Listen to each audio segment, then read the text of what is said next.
ওরে যেই ভাবেতে পাল্লা দিল ধর্মরাজা সরে, আমি বলি কথায় আজকের পালাই অনুসারে। যেই ভাবেতে পাল্লা দিল ধর্মরাজ সভাতে, বলি কথা পালাই অনুসারে। গুরু আর শিষ্য বাবা দিয়া দিছে পাল্লা, বসিয়া বসিয়া সবাই করেন আল্লাহ আল্লাহ। গুরু আর শিষ্য আজকে লাইগা গেছে পাল্লা, হিন্দুরা বলো হরি মুসলমানে আল্লাহ। ওরে যেই ভাবেতে গান করিল আমার গুরুজি, ওই গান থেকে কিছু কথা জানার আছে আমি আসরেতে বলি।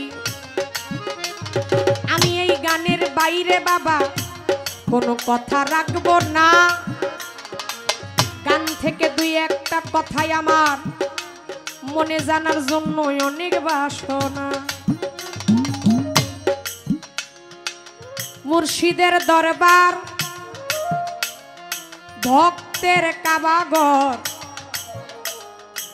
শুনলাম এই গানে,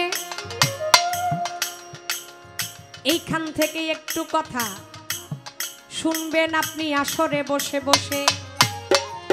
ছোট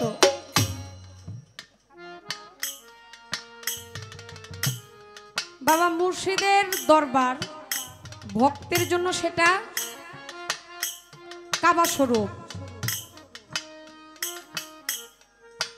এখন আমার এখান থেকেই একটু আপনাদের কাছে জানা থাকবে, আমরা অনেকেই তো যার সামর্থ্য আছে সে কাবা ঘরে হজ করছি না?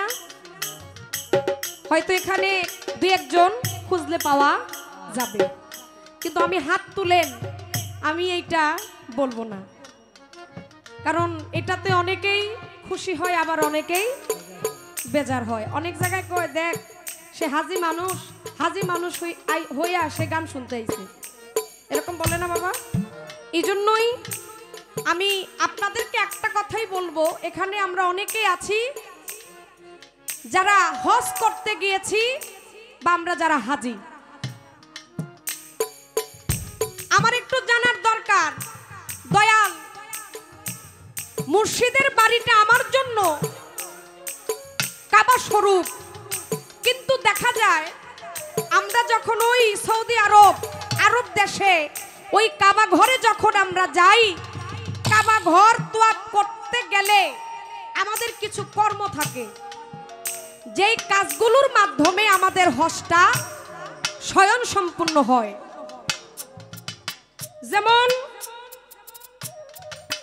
কাবা ঘরে গেলে কাবা ঘরের একটা পাশে মোকামে ইব্রাহিম আছে, যেখানে 2 রাকাত নামাজ আদায় করতে হয়। কথা কি ঠিক কিনা বাবা?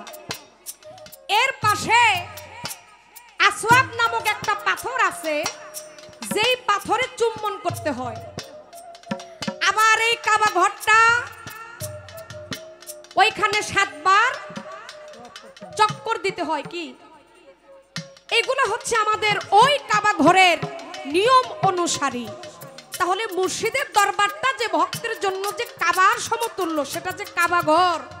এখন আমার এখানে জানার বিষয়, আমি আমার মুর্শিদের দরবারে গেলে আমার ওই দরবারের কোন পাশে মোকামে ইব্রাহিম জায়গাটা, ওইখানে যে 2 রাকাত নামাজ আদায় করতে হয়, আমার ওই গুরুর দরবারে মোকামে ইব্রাহিম যেই জায়গাটা, ওইখানে কি নামাজ পড়ার কোনো বিধিবিধান আছে কিনা?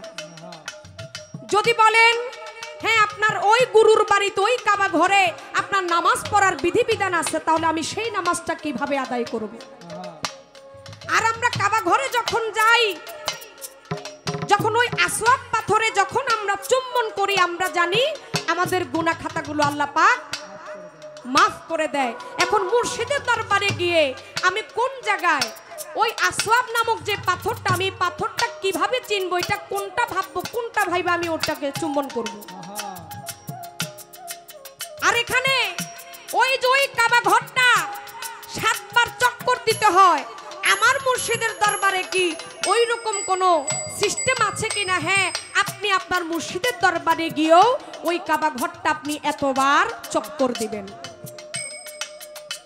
এটা হচ্ছে আমি আপনার গান থেকে আমি কথাটা রাখলাম, কারণ মুর্শিদের দরবারটা যদি ভক্তের জন্য যদি কাবা সমতুল্য হয়, তাহলে আমার জানার দরকার ওই কাবা আর এই কাবা আসলে বিধিবিধান কি এক কিনা।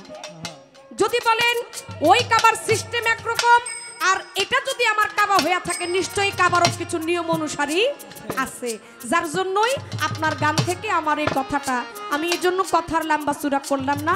আশা করি আমি আমার গুরুর কাছে যে কথাগুলো জিজ্ঞেস করেছি, উনি ওনার মতো যেইভাবে ওনার ভালো লাগে সেইভাবে আমার গুরু দিবে, কারণ একজন শিষ্য কখনো তার গুরুকে চাপ দিতে পারে না।